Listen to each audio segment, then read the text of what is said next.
My name is Brianna Bouchard, and I am a part of the FYI Medical Advancements class with Dr. Rob Anzalone, and I did my research project on the evaluations and treatments of lung cancer. I started my poster by discussing what lung cancer actually is, which is a disease that commonly starts in the airways of the lungs called the bronchi, or the lungs air sacs called the alveoli. There are 20 kinds of lung cancer, but the two main types are non-small cell and small cell lung cancer. It's the top cause of cancer deaths in men and women in the U.S., and although it is most common, it can be easily minimized or preventable by refraining from smoking or contacting secondhand smoke. I began my research by searching for secondary sources to find treatments and evaluations of the disease, and I then utilized the library databases to search for primary sources using a variety of keywords and minimal restrictions to find reliable peer-reviewed articles. There were many new things I had learned about the disease, but I wanted to mention the main results in regards to my inquiry question.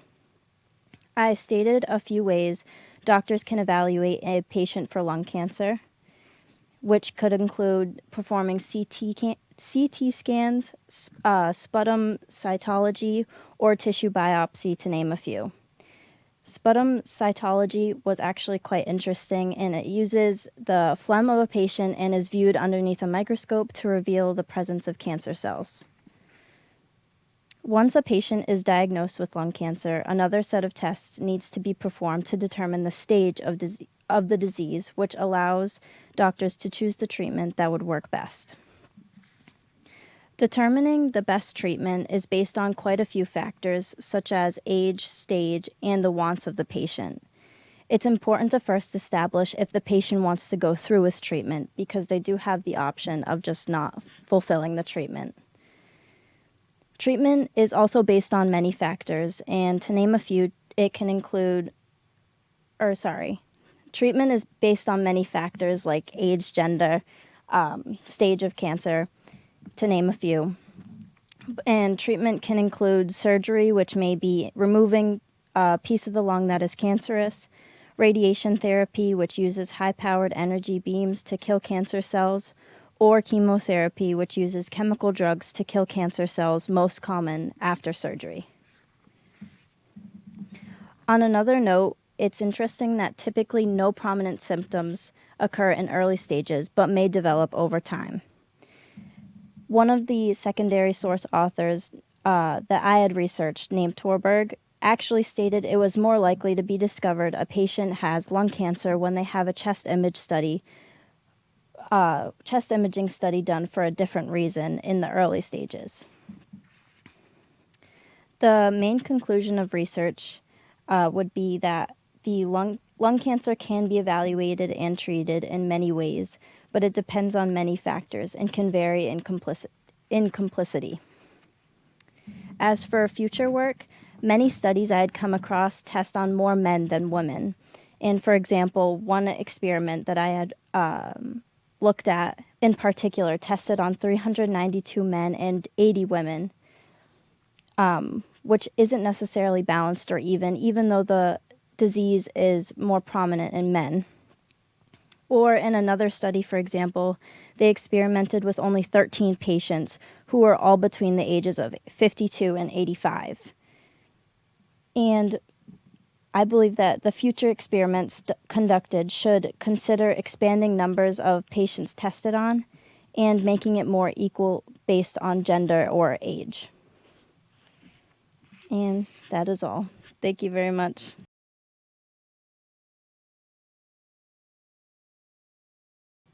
Hi, my name is David Evers, and I'm here to talk about hippos, specifically hippos in Colombia.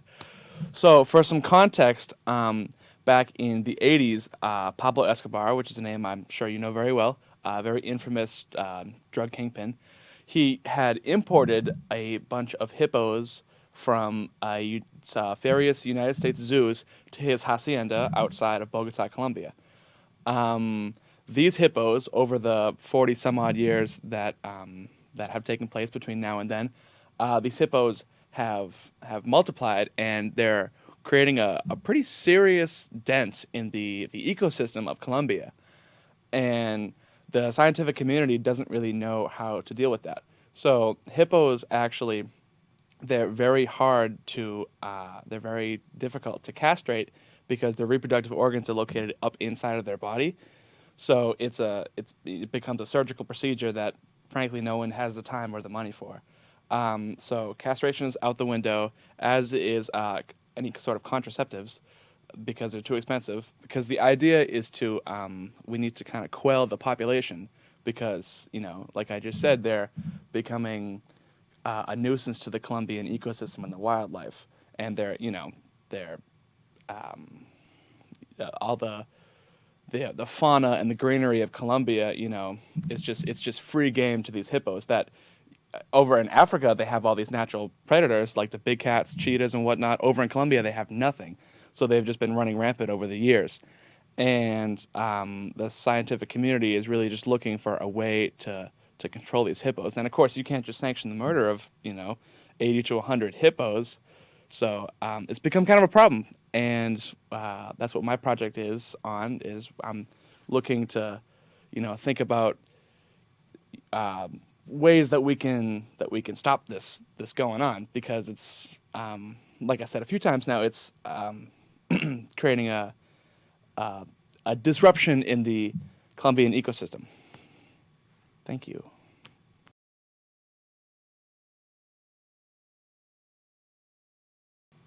Hello, I'm Gavin Giovanoli, and my topic is how does Keppra affect the mental state of children who use it? So Keppra is an anticonvulsant used to prevent seizures if you have epilepsy or any other sort of seizure disorder. There's been a debate on whether or not it should be used over other anticonvulsants. So researchers have done a little bit more research, I guess, about whether or not it should be used. So there's a lot of physical things that can happen while you're taking Keppra, but the mental side effects are what I focused on.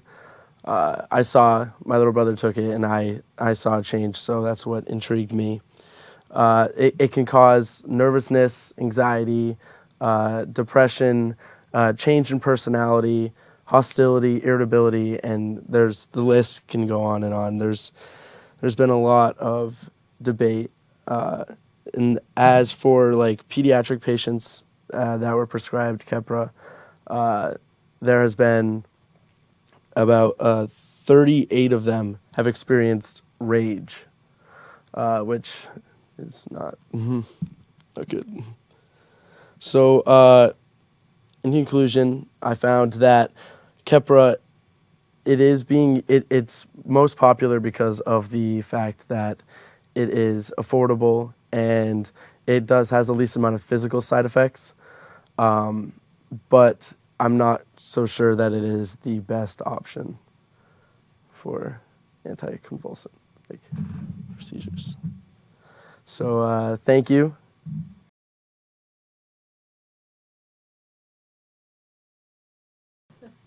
My name's Brady Hathorn, and my presentation is about The Office, how the American workplace amused a generation. My initial inquiry process, I went into Franklin Pierce's database, looking at both academic source complete and Gale opposing viewpoints, searching different keywords, such as about humor theory and about how The Office. So also, I looked at the three major themes, and the first theme that I decided on was the character development, which the writers do a great job promoting in The Office. Typically in types of sitcoms and other mockumentaries and cartoons, you'll see what's known as a cartoon reset button. A great example of this is in The Simpsons. So they're able to do things with characters that they normally typically wouldn't be able to do. Unrealistic things such as character deaths or huge promotions, and then the next episodes they go back to the beginning as if it wasn't even affected by it. What The Office does differently from normal sitcoms and mockumentaries is every single action that happens is canon and it continues from episode to episode. And this allows them to create jokes without needing any setup because they have detailed lore and depth behind each of the characters. My second was cringe humor, which is more on the humor theory side of things. They utilize dry humor and deadpan, which is making jokes without acknowledging that you're making jokes or giving any expression or anything like that. Because they don't acknowledge it or change their expression, it makes a little bit of awkwardness, and it is more relatable like in normal social situations. And they emphasize this by not using a laugh track, which is very different from sitcoms at the time.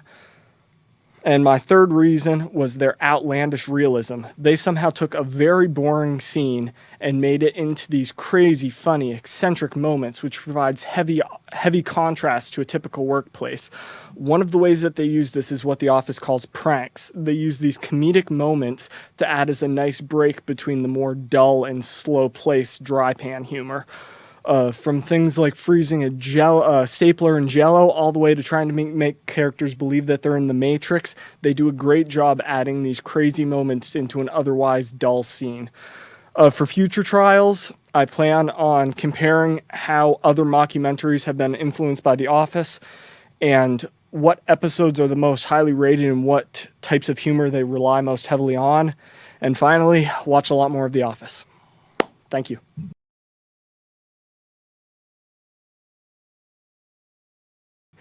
Hello, I am Isabella King, and I am discussing what is happening to the Chinese giant salamander in China.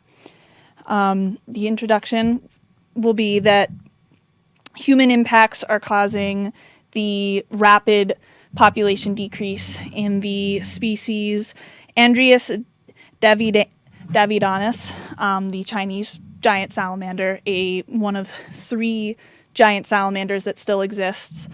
We believe that the population decreases are due to mainly factory farming, along with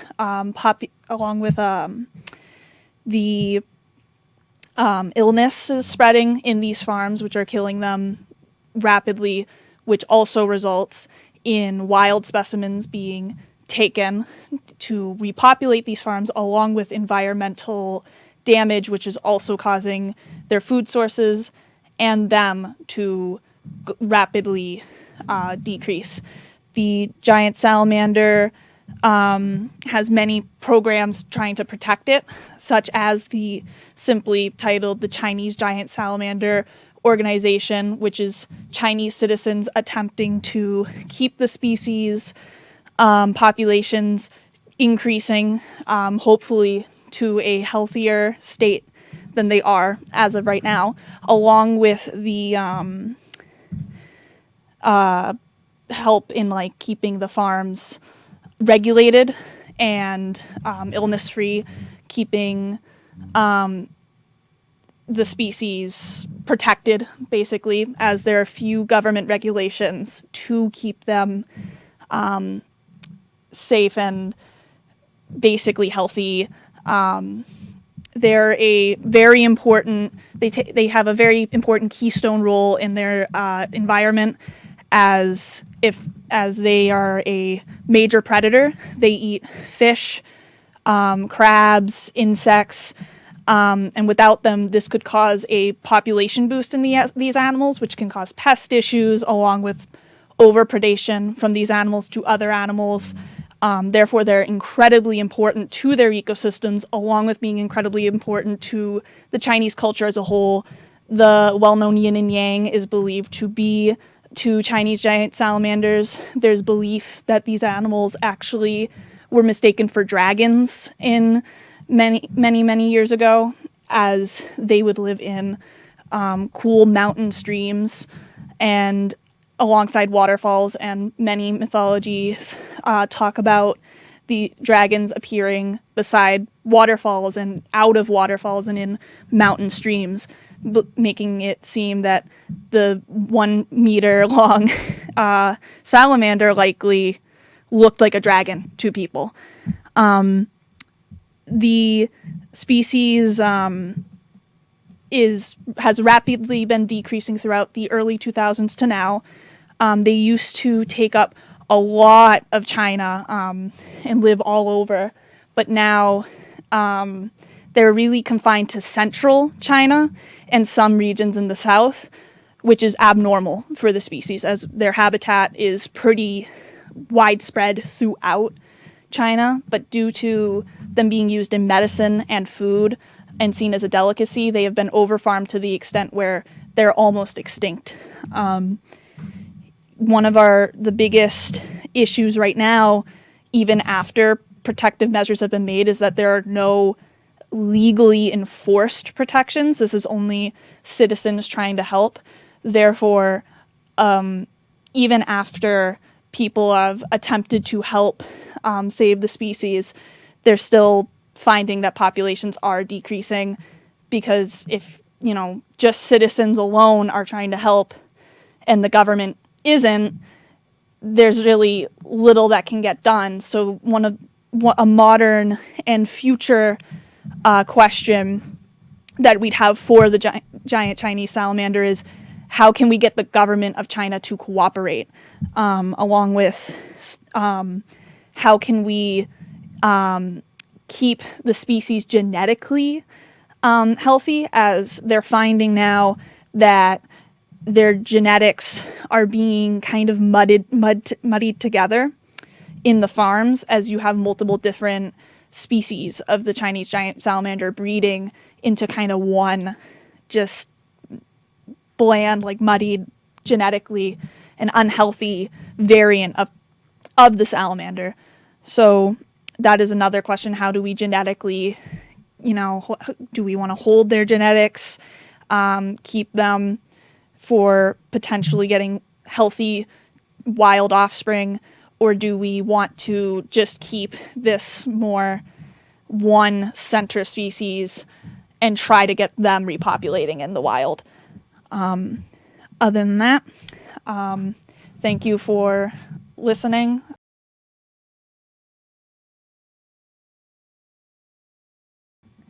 Hi, I'm Leela Breck, and today I'll be discussing whether police brutality and mass incarceration in the United States qualifies as a crime against humanity. In order to do this, we first need to define what a crime against humanity is. The current legal definition for a crime against humanity was adopted by the ICC at the Rome Conference in order to cover what the definitions of war crimes and genocide was missed. So, a crime against humanity requires a widespread and systemic attack against a civilian population. It does not include a requirement for a time of war. It can be happening during a time of peace, and it doesn't require a targeted population, which is what distinguishes it from genocide and war crimes. So we can use this as a sort of rubric to judge whether police brutality meets those qualifiers. So police brutality in the United States. A study by the National Police Misconduct Reporting Project found that there were almost 6,000 cases of police misconduct in the United States between the years 2009 and 2010. Of those cases, almost 400 included fatalities, and only 33% were convicted.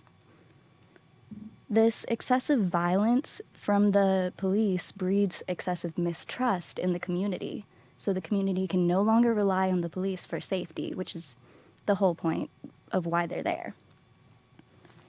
The police also tend to target young black men. So, this may stem from the origins of the police. The police started as slave catchers during Jim Crow era. What they would do is they would find any young black man or really any black person who was walking where they didn't want them to, sitting, talking, just existing as a black person where white people didn't want them to. And this is directly mirrored in how black men view the police in modern days. If there's a black man existing in a rich white neighborhood, he often is charged with loitering. and this leads directly into mass incarceration in the U.S. The U.S. has the largest prison population in the world, and of that population, 40% is black. This is massively disproportionate to the black population in the United States in general, which is around 13%. So, combined with the fact that slavery was abolished except in prisons, this paints a very sinister picture. In prisons, people are expected or even forced to work for a very low wage, which is similar to how slavery worked. So you can see how the modern-day police force is continuing these systems of slavery by rounding up and targeting black people excessively, and then bringing them into prisons where they are put to work or sometimes forced to work. So in conclusion, I believe that this does qualify as a crime against humanity and a human rights violation. However, this isn't up to one person to determine. This can only be determined by an international tribunal. So instead of solving this issue internationally, I think we need to focus on solving this issue domestically through what the individual can do, what communities and organizations can do to combat police brutality. I encourage you to look into what you can do as an individual, whether it be protests, mutual aid, or some other action that you can take to pressure our government into doing better and reforming our police system. That's all. Thank you.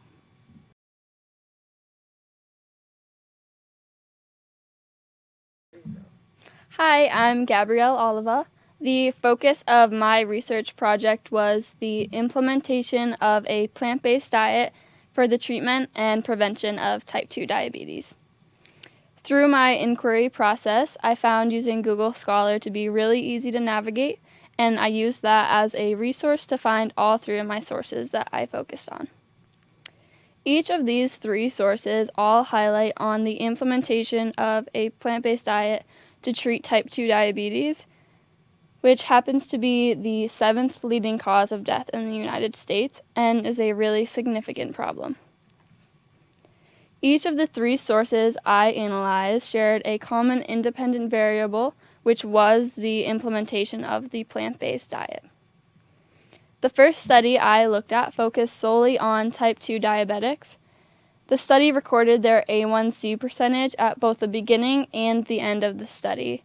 It showed that the use of a plant-based diet significantly decreased A1C percentages by about 1.5%, which is really awesome for uncontrolled diabetics. The second study I looked at focused on gestational diabetes, which is women who are pregnant and develop diabetes throughout their pregnancy or after. Out of 20,707 women, only 846 developed type 2 diabetes throughout their process, which is a really insignificant number looking at the total number of women. The third and final study that I looked at focused on BMI levels, which are a really important part of developing type 2 diabetes. When looking at this study, the subjects' BMI level were measured both before the study started, at 6 months in, and then towards the end of the study at 12 months. At 6 months, the study showed that BMI levels decreased by about 4.4, and then at 12 months, while eating the plant-based diet, decreased by about 4.2 in BMI levels. So overall, eating a plant-based diet did show significant levels of decrease in BMI.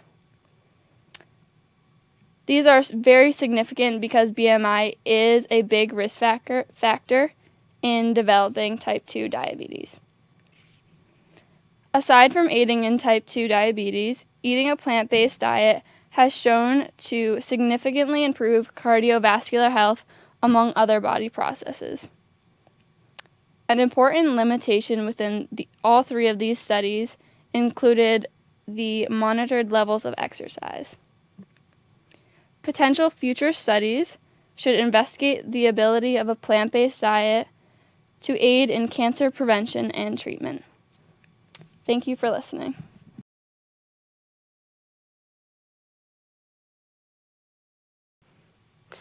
Hello, everyone. My name is Emily Ulmer, and today I'm going to be discussing prison reform and the big issue behind the war on drugs.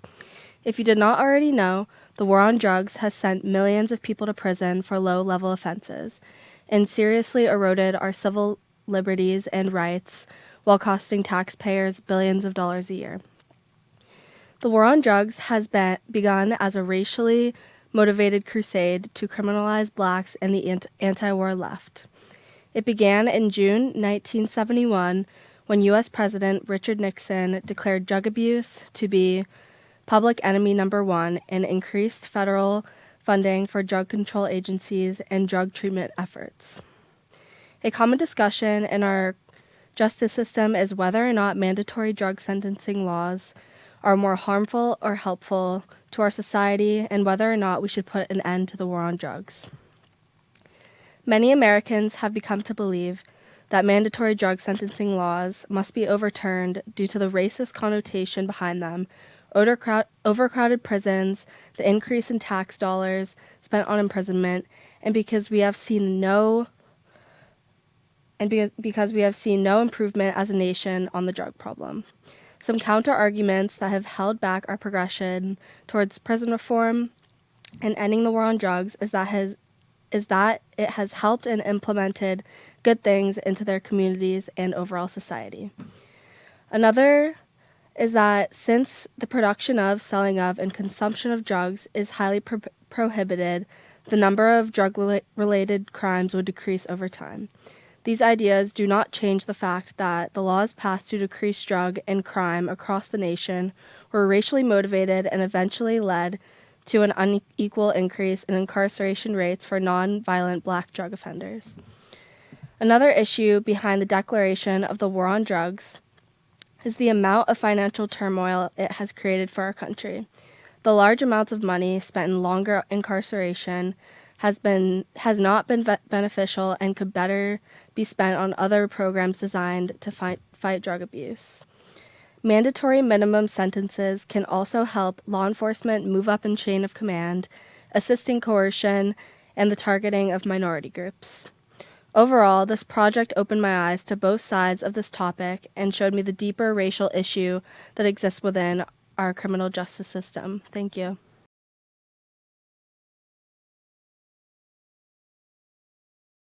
Hello, my name is Chloe Pouliot and I am from Belchertown, Massachusetts.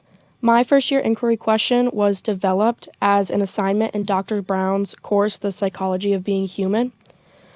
My first year inquiry question was about how child abuse affects brain development and if it affects brain development.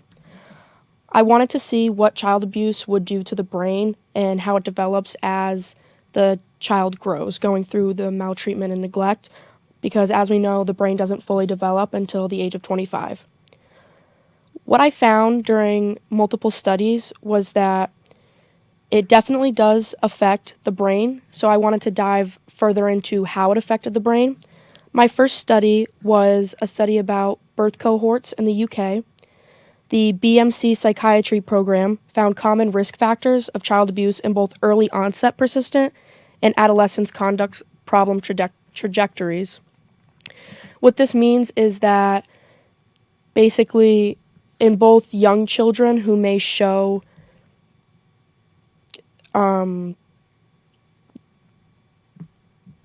like conduct problems, it could be a risk factor of child abuse, and that's something we need to look out for. While it is known that there are like the bad years in kids, some of it can come from child abuse and it should be looked out for. Another study I found was that emotional neglect is shown to be the strongest predictor in suicide ideation in all generation cohorts. April Joy Damien did a study on this to see if going through the neglect and child abuse as a child led to having suicidal ideations as they grew older.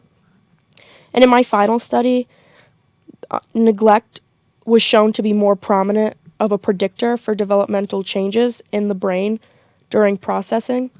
So as the child grows through neglect and development, it changes their views, and it actually does change some of the systems in their brain and how they think about things and how they will grow up to be. I think most of the studies that were done could have been done better. A lot of the studies either focused more on female or more on male. I think future research could show that if we did more studies on both male and female of all ages, we could find more ways to help children who have gone through child abuse. While there's no way to prevent it, unfortunately, there are things we can do to help a child who has been neglected. Thank you.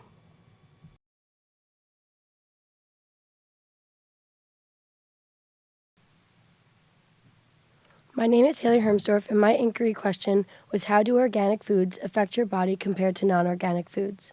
While doing my research, I thought it was really hard to find this information. There was no direct answer to this question. Most of my sources told me that it is more of a personal choice. Organic food is known to be a lot more expensive. If you can afford it and believe it's better, then you can eat it.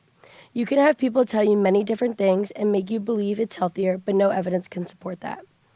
There is evidence that has shown potential health benefits of organic foods for nutrients. Studies have shown small increases in some nutrients in organic products. There is omega-3 fatty acids. Organic livestock farming results in genuinely higher levels of omega-3 fatty acids, a kind of fat that is more heart healthy than other fats. These higher omega-3 fatty acids are found in organic meat, dairy, and eggs. Bacteria in meats produced conventionally may have higher occurrence of bacteria resistance to antibiotic treatment. Overall, the risk of bacterial of organic foods is the same as conventional foods. Some positives about buying organic foods is organics have less environmental impact than non-organic foods. Additionally, organic foods have no added antibiotic, hormones, or synthetic activity. Some negatives about buying organic foods is the price. Organic foods are 47% more expensive than non-organic foods. Another negative is that you are subject to when each product is in season. Non-organic foods produced are not only source of pesticides. Even if you bought only organic, you would still encounter pesticides on recently sprayed grass, in the air we breathe, and in soil and in dust. It is important to not have exposed to pesticides. From my findings, overall, neither of them are better for your body. The difference is how they were produced. Some people might believe the way organic food is produced is healthier, while others believe conventional farming is more healthy. There are many positives and negatives to organic food, but it's all by opinion. There is no evidence that supporting organic is better for your body. Thank you.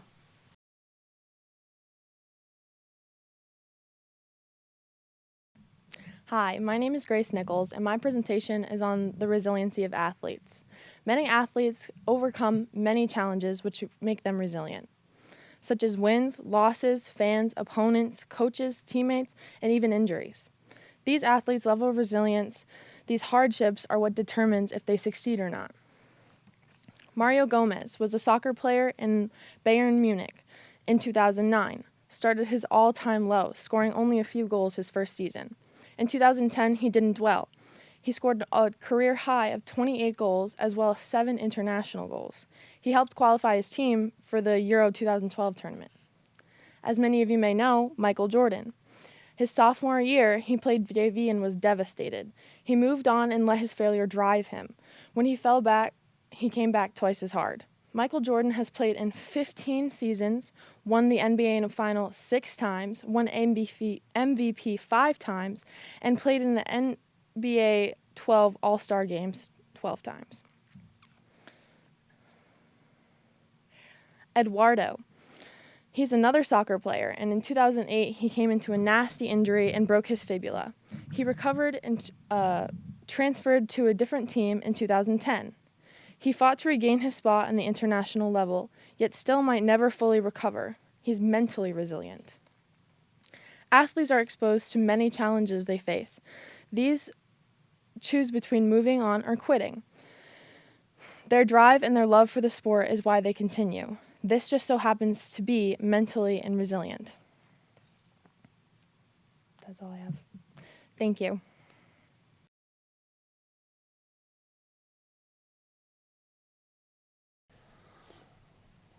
Hello, my name is Tina Samayanaya. And my name is Ryan Fitzpatrick. Our presentation is about how technology can help athletes.